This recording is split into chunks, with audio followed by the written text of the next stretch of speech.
विनंती करते, कृपया आपण व्यासपीठावर येऊन स्थानापन्न व्हावं. माननीय माजी नगरसेविका सौ मोनिकाताई मुरलीधर मोहोळ यांना, दैनिक सकाळचे संपादक श्री संभाजी पाटील यांना, डॉक्टर अधीर तांदळेजी यांना आणि सगळ्यात महत्वाचे ज्यांच्यासाठी आपण आज इथे आलो आहोत ते डॉक्टर प्रमोदजी त्रिपाठी आणि या कार्यक्रमाचे आयोजक असणारे श्री योगेशजी शांडिल्य यांना विनंती, आपण व्यासपीठावर यावं. आपण जोरदार टाळ्यांनी यांच्या व्यासपीठावर येण्याचं स्वागत करूया. यावं मंडळी, यावं. विविध क्षेत्रात अमाप कार्यकर्तृत्वाचा ठेवा आपण जपला आहे, म्हणूनच तर आपली उपस्थिती खरं तर आमचाच सन्मान आहे. त्याच सन्मानाने आणि त्याच आदराने आपल्याला विनंती व्यासपीठावर येण्याची. व्यासपीठावर स्थानापन्न होऊन खऱ्या अर्थी या व्याख्यानमालेची आपण शोभा वाढवली आहे.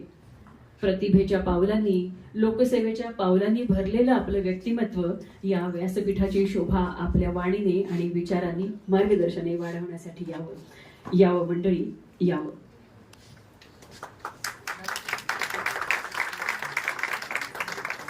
आमदार, कार्यसम्राट आमदार श्री हेमंतजी रासने देखील अगदी योग्य वेळी इथे आले आहेत, त्यामुळे त्यांचंही मनपूर्वक हार्दिक स्वागत, मनपूर्वक हार्दिक स्वागत.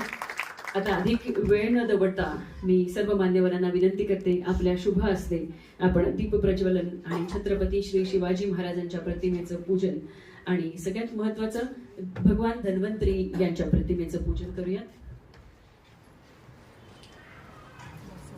भारतीय संस्कृतीची रीत निराळी, भाव आणि भक्तीची आवाहन करता गणेशास कार्य मंगल सुफळ संपूर्ण होण्याची.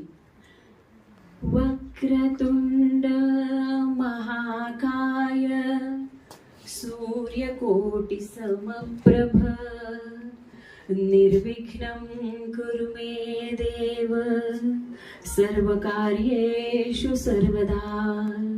गणपती बाप्पा मंगलमूर्ती. एक दीप आपण आरोग्य जागृतीचा लावूयात. एक दीप योग्य आहार विहाराचा लावूयात.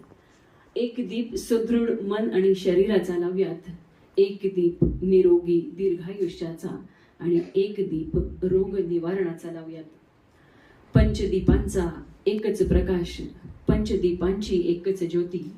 दीप तेवत राहो अंतरी, वृद्धी होईल सुख समृद्धीची. मंगलदीप जिथे जिथे, मांगल्याचा वास तिथे तिथे. याच दीपाच्या साक्षीने आपण प्रत्येकाने स्वतःला देखील एक वेगळं वचन देऊया आपलं आरोग्य जपण्याचं. याबरोबरच महाराष्ट्राचं काय तर अवघ्या भारताचं आराध्य दैवत असणाऱ्या छत्रपती श्री शिवाजी महाराजांच्या प्रतिमेचं आपण पूजन करूया. छत्रपती शिवरायांचा, छत्रपती शिवरायांचा त्रिवार जय जयकार, त्रिवार जय जयकार. वैद्यकशास्त्रात सर्वश्रेष्ठ आराध्य दैवत भगवान धन्वंतरी यांचं पूजन करून आपण निरोगी आकांक्षेला, निरोगी सुदृढ आयुष्याचा आधार आणि आशीर्वाद मागूयात. याबरोबरच इथे गुरुदेव श्री श्री रविशंकरजी महाराज यांच्या प्रतिमेचं देखील मान्यवरांच्या हस्ते पूजन झालेलं आहे. धन्यवाद मंडळी.